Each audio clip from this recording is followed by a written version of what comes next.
To Stock Market Tuesday, we're going to take a look at some of the top business stories of the day today. One of those is the story my colleague Thabo flagged around Eskom and that special appropriation bill, and also Implat's offering bondholders cash and shares to terminate the instrument early, that being the bond.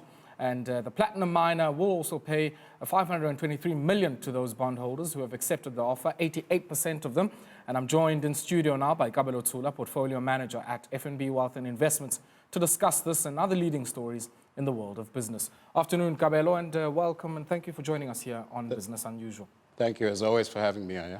Kabelo, it's quite interesting that we've seen, I guess, a slew of news coming from the platinum sector.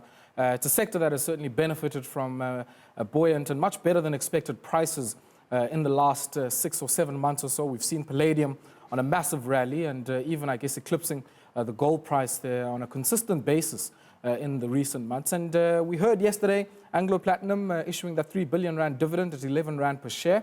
And today, over half a billion rand in cash being offered to bondholders to terminate a bond earlier than expected here.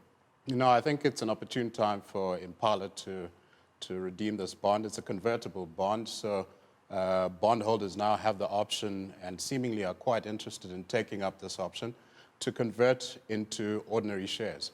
And they're going to get a cash component as well.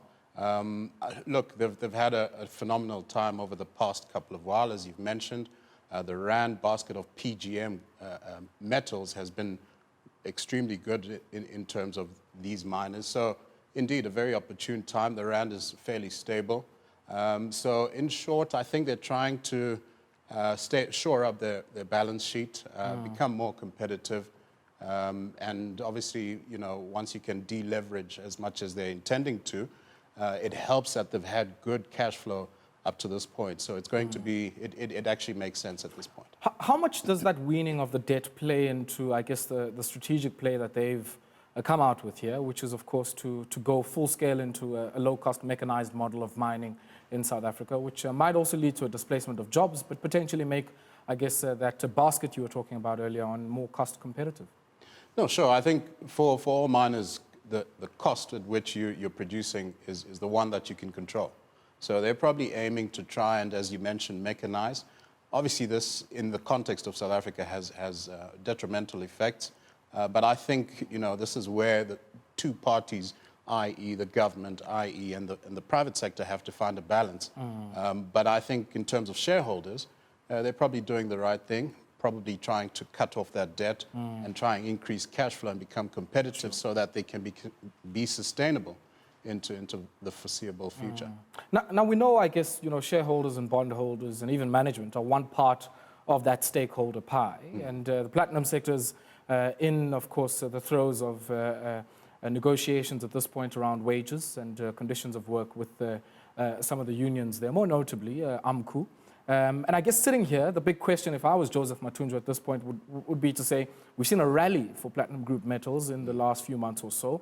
And we've seen also, I guess, key capital structure plays on the part of many of the miners, be it that dividend yesterday and now the converting of some of this debt into equity and, of course, the cash offer to some of the shareholders. You know, if some of these companies come to Matunjo and they say, please restrain your demands, one gets a sense that his answer would be a resounding no.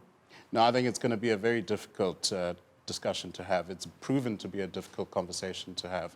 I think, you know, the unions are in their right to try and increase the living wages of miners, the people who actually go down and fetch the metals.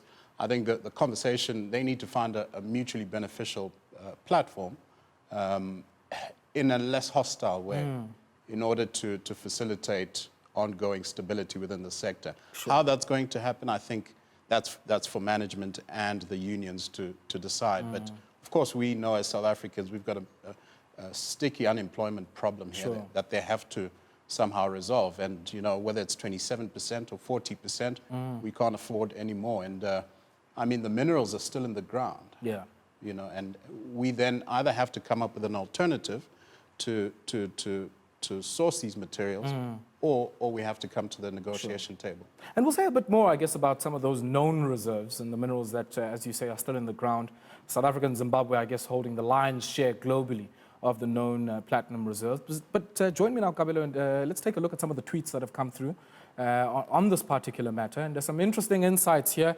We saw Implatz's Twitter account coming out and saying they've received overwhelming support for their dollar bond conversion invitation, which will result in a much strengthened balance sheet. And of course, a link there to their final pricing and results. And 88% of people there, of course, in support, or 88% of the bondholders in support. And the other 12%, I guess, just missing the deadline there. Now, I tweeted earlier on that first it was Anglo Platinum paying an 11 Rand a share dividend from 3 Rand and 74 cents last year. And now Implatz is paying off a bond early with a mix of cash and shares. Windfalls are nice, and platinum companies, Mr. Matunjwa, please restrain your demands for higher wages.